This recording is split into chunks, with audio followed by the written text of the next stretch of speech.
नमो तस्य भगवतो अरहतो सम्मा संबुद्धस्य। डाकू अंगुलीमाल की प्रव्रज्या व हिंसा का मार्ग छोड़ भिक्षु बन गया। कौशल राज प्रसेनजित के राज्य में अंगुलीमाल नामक एक डाकू रहता था। वह कठोर स्वभाव का था। उसके हाथ सदा रक्त से रंगे रहते थे, जिसका काम ही था आदमी को सदा घायल करना और उनकी हत्या करना। उसके मन में किसी भी प्राणी के लिए कोई दया नहीं थी। उसके कारण जो पहले गांव थे वे अब गांव नहीं रहे, जो पहले नगर थे वे अब नगर नहीं रहे, जो पहले देहात थे वे अब देहात नहीं रहे।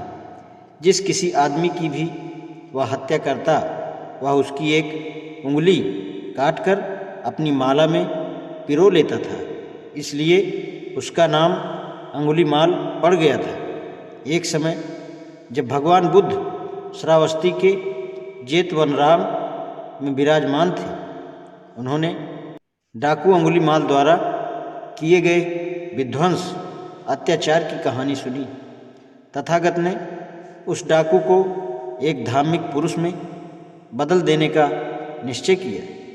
इसलिए एक दिन भोजन ग्रहण करने के बाद वह अपने शयनासन छोड़कर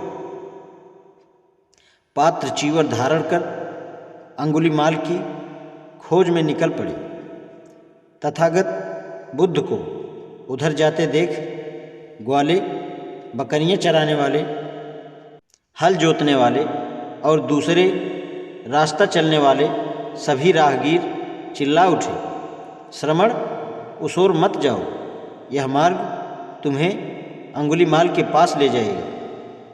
अरे, जब 10, 20, 30 और 40 आदमी भी मिलकर उस मार्ग पर यात्रा करते हैं तो भी वह उस डाकू के हाथों में पड़ जाते हैं।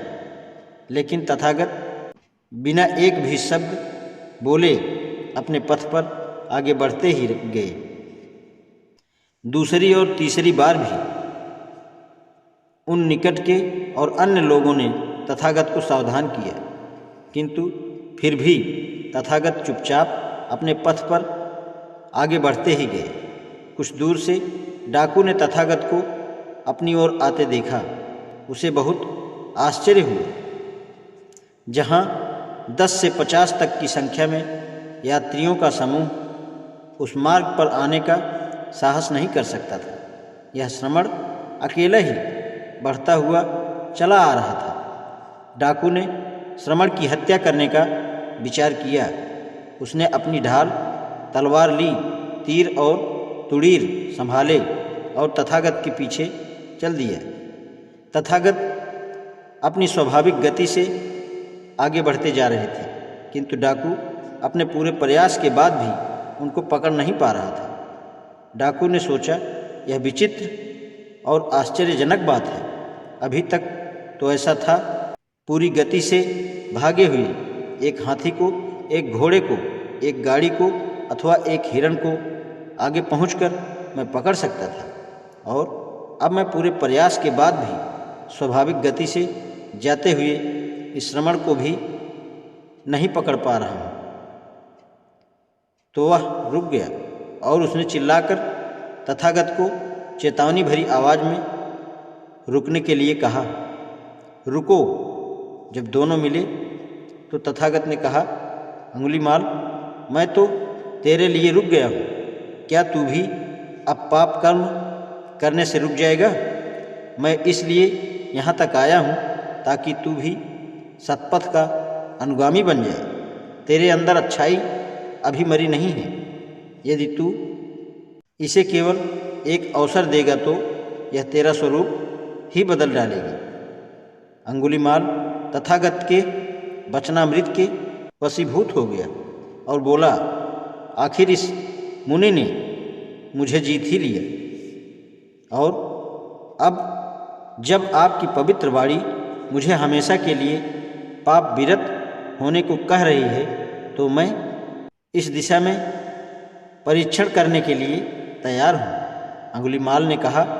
अंगुलीमाल ने अपने गले में पड़ी हुई अंगुलियों की माला उतारकर एक गहरे गड्ढे में फेंक दिया और तथागत के चरणों पर गिरकर भिक्षु संघ में प्रविष्ट होने की याचना की। देवताओं और मनुष्यों के शास्ता तथागत बोले, भिक्षु आ, मेरा अनुसरण कर। और अंगुलीमाल उसी समय भिक्षु बन गया। भिक्षु अंगुलीमाल को अपना अनुचर बनाकर तथागत सावत्थी के जेत बनाराम की ओर चल पड़े। ठीक उसी समय राजा प्रसेनजित के महल के आंगन में एक विशाल भीड़ चिल्ला चिल्लाकर राजा से कह रही थी, तुमने जिस राज्य को जीता उसी राज्य में जो अंगुलीमाल डाकू है वह बहुत अत्याचार कर रहा है, निर्दोष लोगों को जान से मार रहा है, आए दिन लोगों को घायल कर रहा है। घायल कर उन मारे गए लोगों की अंगुलियों को काट कर उनकी माला बनाकर गले में पहनकर अपनी शान समझता है। महाराज, उसका दमन करें। प्रसेनजीत ने उसका मूलोच्छेद कर डालने का आश्वासन दिया, लेकिन वह कुछ भी कर सकने में असमर्थ रहा। एक दिन प्रातःकाल राजा प्रसेनजीत तथागत के दर्शनार्थ जेतवन गए। तथागत ने पूछा, राजन, क्या बात है? क्या मगधराज सैनीय बिंबिसार के साथ कुछ विवाद है, अथवा वैशाली के लिच्छवियों के साथ, अथवा किसी अन्य आक्रामक विरोधी शक्तियों के साथ कोई समस्या है?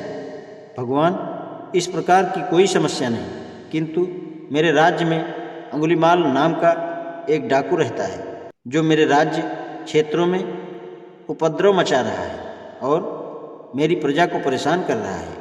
मैं उसका दमन करना चाहता हूँ, किंतु मैं ऐसा करने में असमर्थ ही रहा हूँ। राजन, यदि आप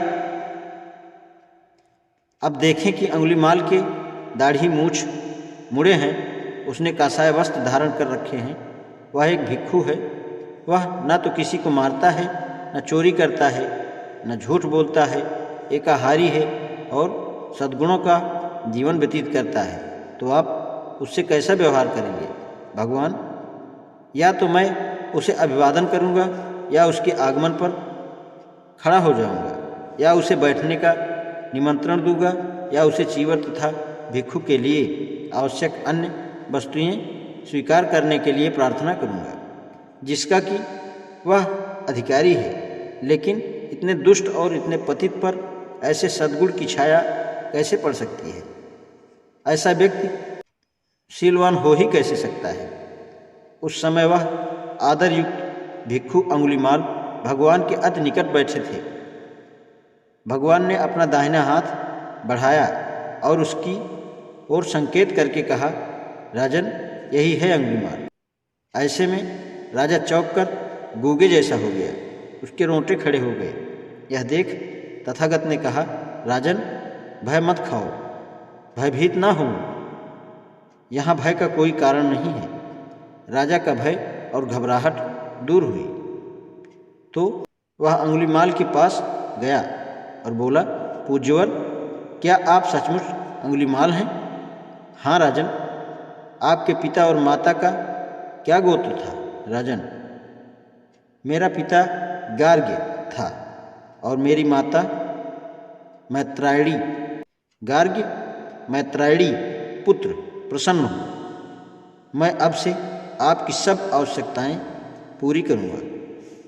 उस समय अंगुलीमाल ने व्रत ले लिया था कि वह आरण्य में ही वास करेगा, भिक्षा पर ही निर्वाह करेगा और 3 से अधिक चीवरों का व्यवहार नहीं करेगा, और वे 3 चीवर भी 500 कुलिक होंगे, अर्थात कूड़े कचरे के ढेर पर पड़े मिले हुए कपड़े के बने हुए होंगे।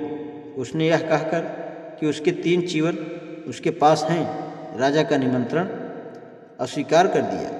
तब राजा भगवान के पास गया और अभिवादन करने के बाद एक ओर बैठ गया और बोला, भगवान, यह आश्चर्य है, यह अद्भुत है। आप जंगली को पालतू बना लेते हैं, आदांत को दांत शिक्षित कर देते हैं, अशांत को शांत कर देते हैं।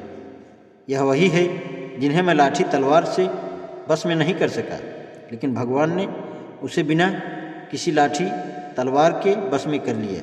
भगवान, अब मैं आपसे विदा मांगता हूँ, क्योंकि मुझे बहुत से कार्य करने हैं। आप जिसमें सुविधा समझें करें। तब राजा प्रसेनजीत अपने स्थान से उठे और अत्यंत विनम्र भाव से भगवान का अभिवादन करके विदा हुए। एक दिन जब पात्र चीवर धारण किए अंगुलीमाल श्रावस्ती में भिक्षाटन कर रहे थे, एक आदमी ने उसके सिर पर ढेला फेंका, मारा। दूसरे ने एक डंडा फेंक कर मारा और तीसरे ने एक ठीकरा फेंक कर मारा। परिणाम स्वरूप उनके सिर से रक्त की धारा बहने लगी। भिक्षा पात्र टूट गया, वस्त्र फट गए। ऐसी ही अवस्था में अंगुलीमाल भगवान बुद्ध के पास पहुँचे। वह समीप आए तो भगवान बुद्ध ने कहा, अंगुलीमाल, यह सब सहन कर। अंगुलीमाल, यह सब सहन कर। इस प्रकार भगवान बुद्ध की शिक्षाओं को धारण करने से अंगुलीमाल डाकू एक धर्मचारी बन गए।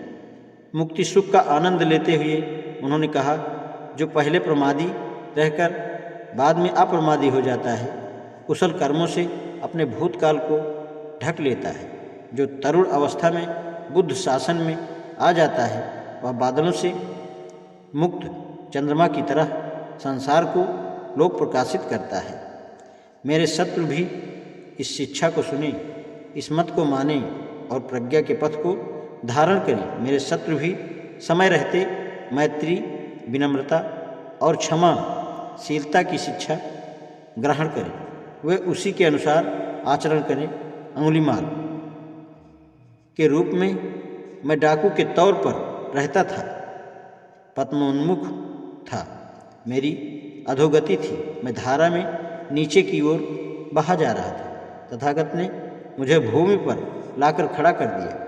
अंगुलीमाल के रूप में मैं खून रंगे हाथों वाला था, अब मैं संपूर्ण रूप से मुक्त हूँ। आज इतना ही। नमो बुद्धाय।